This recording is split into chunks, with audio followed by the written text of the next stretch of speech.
Have you ever had an ethical dilemma with an editor or boss where you disagreed with their decision and had to act on it, and what did you do? Well, fortunately, I've had some great bosses that I've never had to have that issue. But as a newspaper editor years and years ago, we always run up against several types of ethical problems. Like, do you use the name of a minor or the victim of a sex crime and that type of stuff? So one of the kinds of things that for us was to kind of tackle that ethical dilemma is that we met with each other and we had sort of standards and policies of when do you use a name, when do you not use the name, when do you use the image of a person that's been a sex victim or something like that. And the same goes for public relations and advertising and everything else. If you have a good collaborative group and you have a set of protocols and policies in place, 99% of the time you don't run into an ethical problem, and hopefully your bosses are on the same plane with you on that. Yeah. Yeah. So you would say being able to collaborate with other people and voice those opinions openly is Correct. a good plan? Absolutely. Yeah. If you don't work for somebody like that, then you get out. Right. Black and white, just get out. Right. Okay.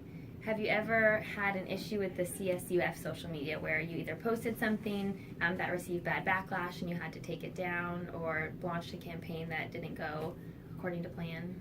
I don't think we've ever had one where we had to take it down. I saw that question earlier and I was thinking to myself, has that ever happened to us? We've put up stuff prematurely that we've had to take back down because it just wasn't right for the time. We've also had posts, to be very transparent with you, that have not gone very well. In other words, there have been some backlash to it. And some of the simple ones are like parking and things like that. But for the most part, we've been pretty diligent on making sure that we don't post up stuff that would not, first off, be reflective of the brand of Cal State Fullerton, or kind of incite, people to kind of go, oh, what is this? What is that? Mm-hmm. That said, the social media here at Cal State Fullerton is kind of an open forum for people to have conversations, so we don't block conversations or do things that are like censorship or anything like that. But every now and then you're gonna post something that like, oops, that was either premature or the language in it was wrong, and we go back, reassess it, and either correct it in that way. Yeah. Okay. So then you must be pretty good at assessing like the climate before you post something. So what is the approach to that? Like, how do you make sure that you're being ethical in what you're posting and being sensitive to everything that's going on in the world before putting something out there? Right. So for us, it's just understanding your audience. Our primary audience here at Cal State Fullerton is anywhere from like 18 to 36 for the social media aspect of stuff. So knowing and understanding that the things that are issues with them, I just gotta go back to parking and stuff like that. Things that are sensitive to them, like tuition fees, parking, accommodations, buildings, the place that they come to, to learn. And it's incumbent upon us to make sure that we highlight all that good stuff for them, right? So it's kind of a balance, but by knowing your audience and knowing what may get them a little elevated as far as, oh, what is that or whatever, we try to stay away from that kind of stuff. Mm-hmm. And really our primary mission is understanding the brand that is CSUF, the immersive experiences that we have here, the trusted results, graduating all you guys and getting great jobs and stuff like that, and the celebrated reputation of the university. And we take all three of those in mind when we post stuff to our audience. Okay.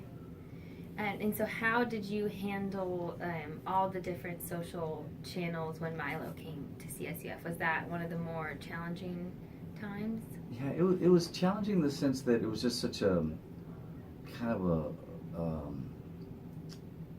one of those hot point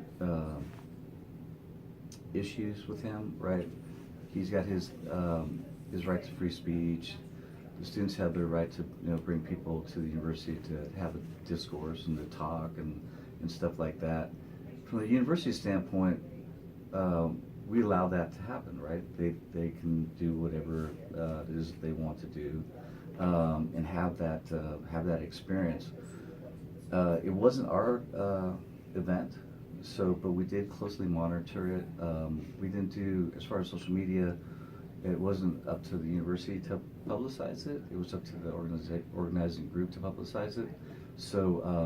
But what we did do was we made sure that we monitored all the social traffic that was coming through, because the biggest part of that was safety. If you look back at past experiences with Milo and similar speakers, they've sometimes have erupted in violence and all different kinds of stuff.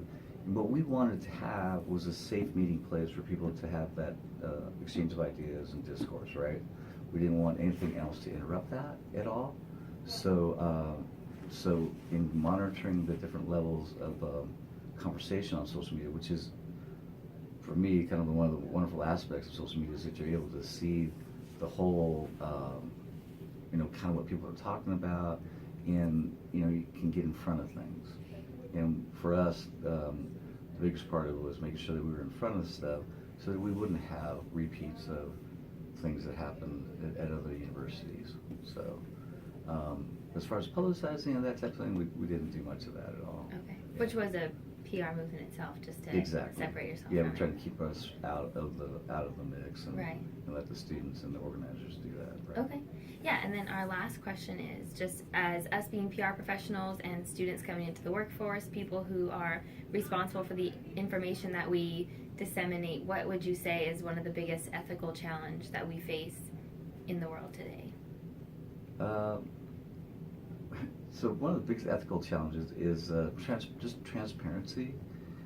Just making sure that whatever the event is, or whatever the thing is going on, just try to be as transparent as you possibly can in your messaging and the people that you represent.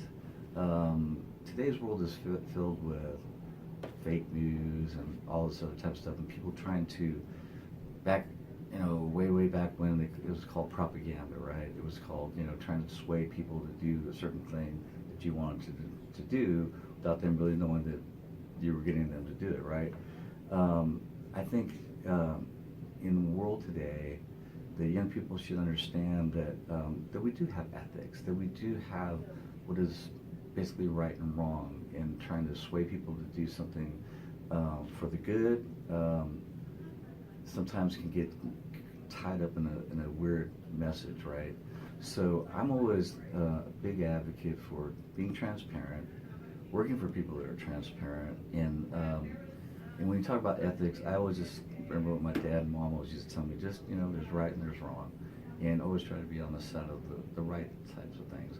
Always ask others if you don't know. That way you can have a collaborative sort of relationship with a person, and you're also not just relying on what you think should be right, but you're getting a bigger voice. And one thing that's always lost and that should always be taught is bringing as many people of diverse backgrounds, race, or whatever, when you're making decisions, because you'll never know if the boardroom is all white males and they're selling something that is to a different group, right? They're not going to know what it is that they're really going to be selling it to. So always think about diversity, transparency, and just doing the right thing.